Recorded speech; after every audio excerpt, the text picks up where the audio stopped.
पद परिचय। बच्चों, 8वीं कक्षा में हम पहली बार पद परिचय के विषय में जानेंगे।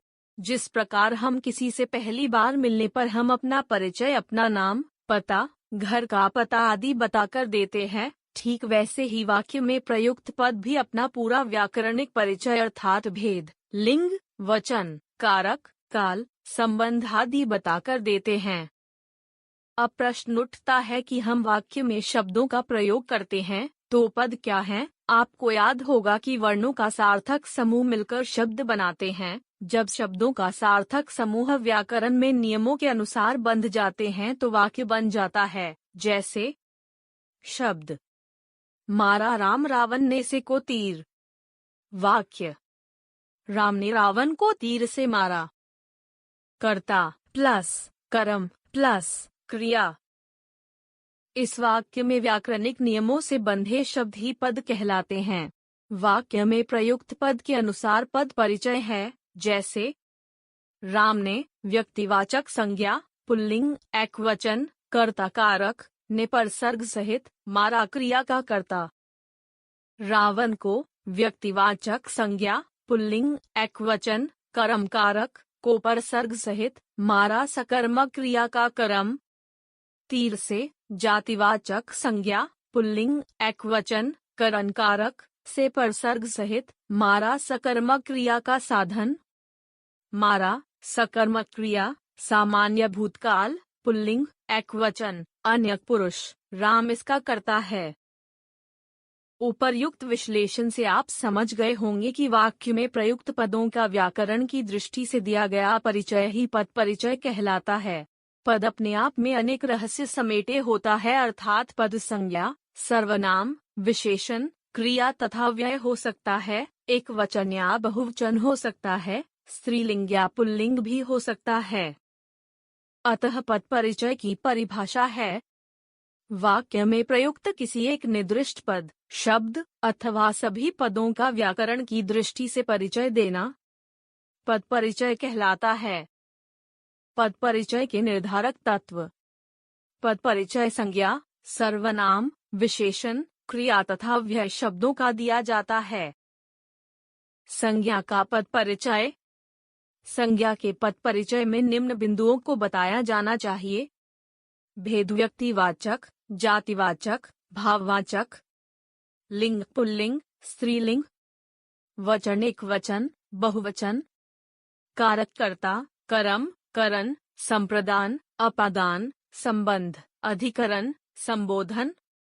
संबंध क्रिया के साथ संबंध यदि हो तो। उदाहरण बालक पढ़ रहा है।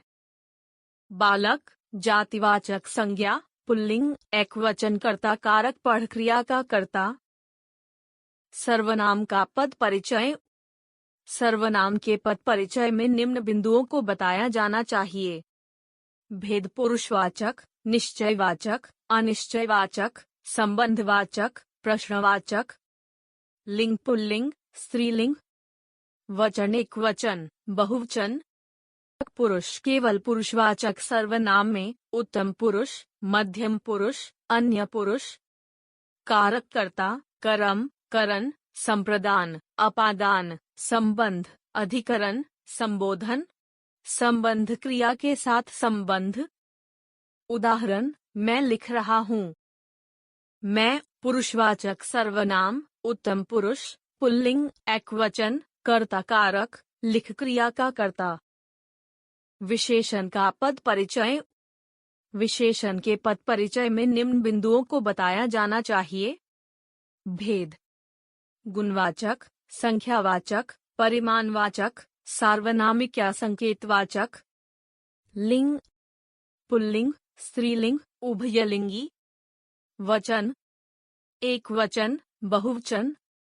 अवस्था केवल गुणवाचक विशेषणों में मूलावस्था, उत्तरावस्था। विशेष्य जिस संज्ञा या सर्वनाम की विशेषता बताई जाए। उदाहरण मेरा छोटा भाई सो रहा है।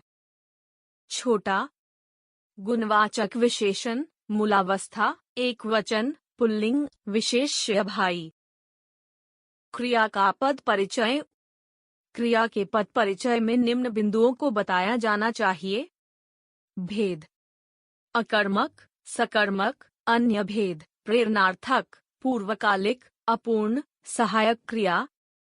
काल, भूतकाल, वर्तमान काल, भविष्यत्काल तथा इनके उपभेद। वाच्य, कर्तृवाच्य, कर्मवाच्य, भाववाच्य। लिंग, पुल्लिंग, स्त्रीलिंग। वचन, एकवचन, बहुवचन। पुरुष, उत्तम पुरुष, मध्यम पुरुष, अन्य पुरुष। संबंध, अन्य शब्दों से संबंध। उदाहरण, नमन 8वीं कक्षा में पढ़ता है। पढ़ता है, सकर्मक क्रिया, अन्य पुरुष, वर्तमान काल, एक वचन, पुल्लिंग, कर्तृवाच्य। क्रिया विशेषण का पद परिचय। क्रिया विशेषण के पद परिचय में निम्न बिंदुओं को बताया जाना चाहिए।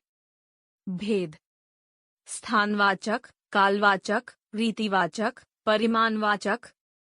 वह क्रिया जिसकी विशेषता बताई जाए। उदाहरण, किसी को इधर भेजो। इधर स्थानवाचक क्रिया विशेषण, भेजो क्रिया की विशेषता बताता है। संबंधबोधक का पद परिचय। संबंधबोधक के पद परिचय में निम्न बिंदुओं को बताया जाना चाहिए। भेद, स्थानवाचक, कालवाचक, दिशावाचक, कारणवाचक, तुलनावाचक, साधनवाचक, उद्देश्यवाचक, समतावाचक, विरोधवाचक। संबंध वाक्य के पदों के साथ संबंध। उदाहरण, हमारे घर के समीप एक मंदिर है। के समीप, स्थानवाचक संबंधबोधक घर संज्ञा का संबंध मंदिर से जोड़ रहा है। समुच्चय बोधक का पद परिचय। समुच्चय बोधक के पद परिचय में निम्न बिंदुओं को बताया जाना चाहिए।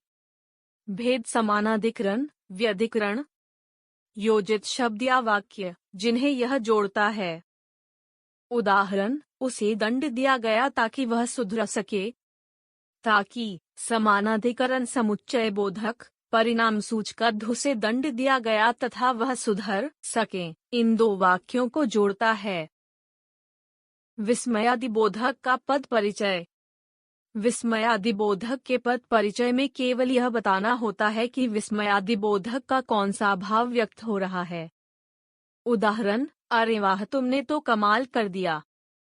अरे वाह विस्मयादिबोधक, प्रशंसा का भाव प्रकट करता है। हमने सीखा। वर्णों के सार्थक समूह को शब्द कहते हैं। वाक्य में व्याकरणिक नियमों से बंधे शब्द पद कहलाते हैं। वाक्य में प्रयुक्त शब्दों का व्याकरणिक परिचय देना ही पद परिचय कहलाता है।